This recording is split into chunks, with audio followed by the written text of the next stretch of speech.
Wiper leader Kalonzo Musyoka has accused the government of sponsoring the violence directed at former Deputy President Rigathi Gachagua and which was witnessed at a burial in Limuru on Thursday.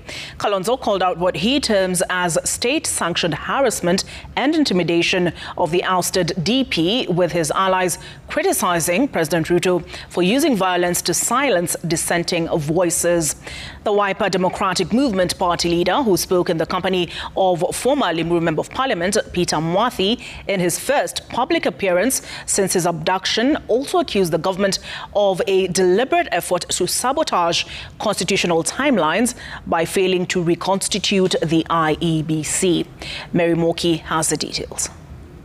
Former Limuru MP Peter Mwathi has spoken about his ordeal in the hands of his alleged abductors.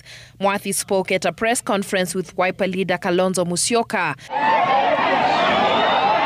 Kalonzo has accused the state of being behind the chaos that disrupted the burial. Mwathi says a section of the youth who interrupted the burial in Bibirioni village in Limuru, where the former DP was also in attendance, chased him with the sole intent of killing him. They ran after us, and I want to make this clear that they had intentions, because for the first time I ran frantically for 2 kilometers. And what still is because it was downhill. So by the time I got where I was going, my knees were aching.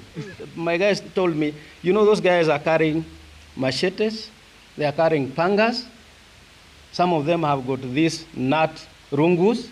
Despite the statements from both the Inspector General of the National Police Service, Mr. Douglas Kanja, that the chaos was due to, quote unquote, a lack of advanced intelligence, and that Honorable Mwathi and Honorable Hereri were not in their custody.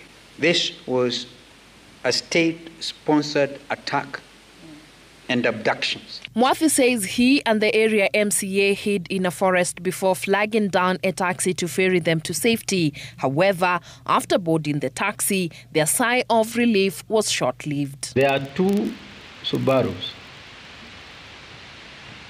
One black came in front. One green was at the back. McHugh.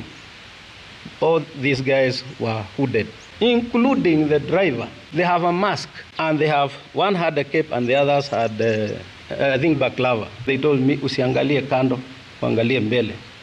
It's only when they asked, unaona hii ni nini? Na pande hiyo ingine ni nini? Those were shotguns. The vehicles don't have number plates, and the guy in front has a walkie-talkie. These Subarus, they are actually bought with taxpayers' money.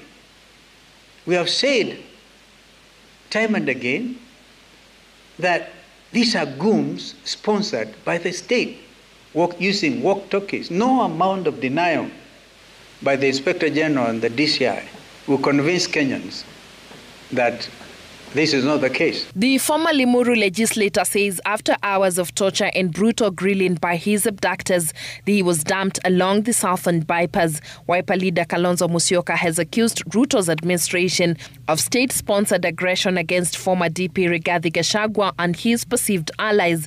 Kalonzo has accused President William Ruto of using state machinery to silence those with dissenting views and deliberately plunging the country into a constitutional crisis. We now know there's even, again, state-sponsored appeal to the higher courts.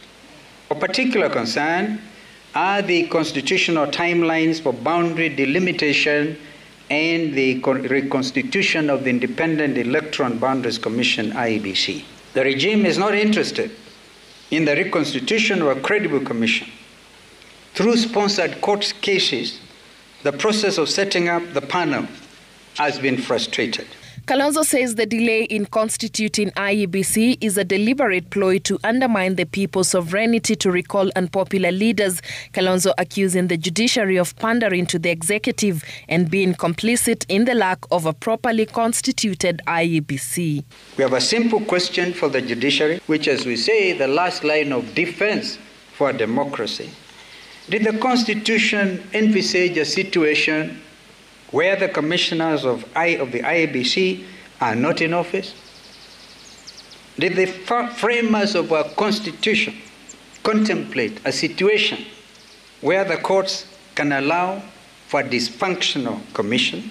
While appearing before the Public Petitions Committee on Thursday this week, IEBC CEO Marjan Hussein Marjan said ongoing court cases are the primary reason for the delays in reconstituting the electoral body. Mary Mwoki, Citizen TV.